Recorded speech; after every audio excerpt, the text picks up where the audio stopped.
No matter what business you're running, someone eventually has to buy what you're selling. And there's a lot of companies who know this fact and will happily overcharge any non-technical person for a list of leads. But if you know how to code, you don't have to put up with this. I have a list of 100,000 LinkedIn profiles that I scrape with Python, and I'm going to show you how the code works, and to make it easier, I've put the full code on GitHub so you can simply just copy it and start using it yourself. Okay, let me explain how this works. If I want to scrape LinkedIn profiles, I'm not actually going to go to LinkedIn and start scraping information. LinkedIn has a heavy anti-scraping mechanism that prevents us from doing this. Now, this used to be a problem a while ago, but not anymore. There's a method we can use to get around the anti-scraping mechanism where you don't need to open LinkedIn at all. The fact is that Google already did the scraping. We just have to use some clever search methods to get this information. If I put site LinkedIn on the search, this will allow us to force Google to only give us LinkedIn profiles. But getting random profiles is probably not that useful. We want to target a specific audience that fits our business needs. To do that, we can modify the search to include job title, industry, and location. So for example, if I want to scrape CEOs within the software industry in New York, I can do that with this search query. And putting the keywords in quotes is very important here. This tells Google that we want these words to appear in the search results, and this will allow us to scrape and specify the leads that we're looking for. Now the goal is to get all the search results from all the pages and scrape them automatically in Python. Now before we get started, you're gonna need to install some packages. These two are required, but these four are optional only if you want to increase the accuracy of the scraper. I made a simple script that does exactly what I just described. So what it's doing is searching through all the industries that I specified in this list, all the job titles that are specified in this list, and from all the locations that I specified here. From experimenting, I found that 30 pages is what you're gonna get from each search query. So if you want to increase the number of leads you're gonna get, probably should just increase the number of industries, job titles, and location to scrape from. In order to do the Google search scraping, I'm using HasData Google SERP API. And if you don't have an API key, let me show you how to get it. Go to hasdata.com or click the link in the description. Now you should sign up and get your free API key. After you sign up, go to your API keys, hover the default key, click it, now it's copied. Make a file called .env so you can save your API keys here, and set it to HasData API key, and then just paste it here. And this is the scraper that we're gonna be using, is Google SERP API. And the easiest way to get the URL is just go over here and just copy this and paste it over here. For headers, you want to write them exactly like this. Put x-api-key, put your API key in, content type is application/JSON. And this function just calls the API with the search term that we want to scrape. I'm going to run it and show you the structure that we get. From the response, we don't really care about this, or this. We only care about organic results.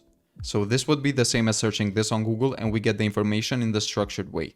Position is the order, title is the title, link is the link, displayed link is how users see it, the source is the source from Google, and snippet is additional information. From that function, I made another function that doesn't just look through one page of the search results, but actually goes through all the pages that it can find. So we're gonna get the LinkedIn profiles from all these permutations of search results, and we're gonna save them in a file. So if I run the script, we're gonna get a CSV file and a JSON file. You can use whichever one you're comfortable with. If I open one up, you can see that we got all the information that we got on Google, and now it's in our database in a CSV file. Notice how we got the leads with a full name, with a location, with a job title, etc. But they're not in a structured way. This is not very useful to us.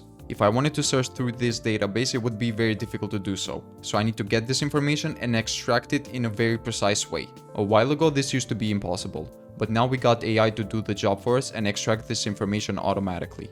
LangChain is really good for this kind of stuff. It's good when you want to extract information, then output it to JSON. For the LLM model, I'm using OpenAI GPT-4o Mini. Now this model is not the latest or the biggest, but the reason that I chose this model is because it can get the job done and it's fairly inexpensive to run it. The temperature controls how creative the model is going to be. 1 makes it very creative and 0 makes it very precise. This is not really a creative task. We want the model to be accurate, not creative. So setting the temperature at 0 is the correct move here.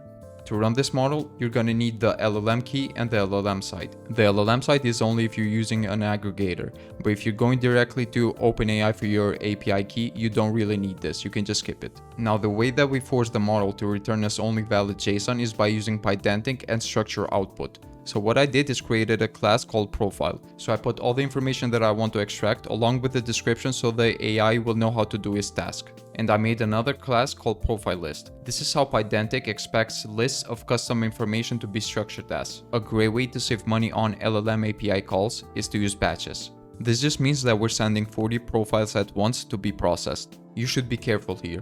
You don't want to pick a number that's too high or you might get some information wrong. A good sweet spot for accuracy and efficiency is around 40. Going with a lower number is too expensive, and going with a higher number means that you might not always get the right information. If you care about API cost, I calculated that for 1,000 profile processed, it's only gonna cost you about 5 cents, which is not that much compared to the job that it's doing.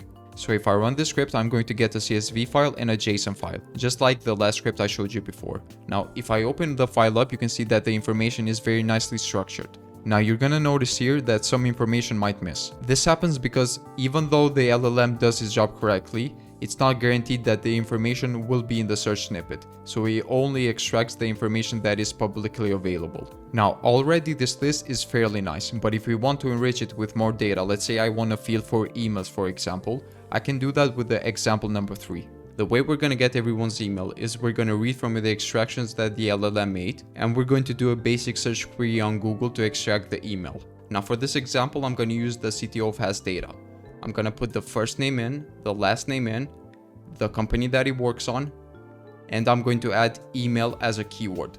Now obviously I'm running this in Python to automate the process, and there's a whole video explaining how to do this in the HasData channel, link in the description. Now if I run the script, it's going to save the information in a CSV file or a JSON file, use whichever one you're comfortable with. Now if I open the CSV file, you can see that we get exactly the same information here, but with the added bonus of emails. And we don't have to stop here. Let's say I want to scrape all the companies that I find within the profiles. I can easily do that with the example number 4 that I'm going to show you. To scrape company information, this script uses the same idea as example 1 and example 2. All the script is doing is reading this file and only looks for company names. Now for each company, it's going to scrape from Google the LinkedIn profile, the CEO of the company, and the headquarters of the company. We're essentially using the same trick that we use for LinkedIn profiles. You can see that the only difference is that instead of having in here, it has company. This means that Google will only return us LinkedIn profiles that are labeled as a company. And you can see by this method, it's fairly easy to find any company. To scrape the CEO, we're just searching the name of the company and the CEO as a keyword. Same with headquarters here. Now, after we scrape all of this, we're going to feed it to the LLM to extract it in a structured way. And finally, we're going to make the script to save this information in a CSV file and a JSON file. Now, if I open it up, you can see that it saves this kind of data. Company name, company industry, company CEO, company headquarters, company LinkedIn, and LinkedIn followers. Now, all the code that you see here is public on GitHub. You can just modify it a little bit to fit your needs, and you can scrape as many leads as you want. If you want to learn more how to extract emails with the script I mentioned, click on this video here. And if you found this video useful, consider subscribing, because we plan on posting more videos like this to help you grow your business. Thank you for watching and take care.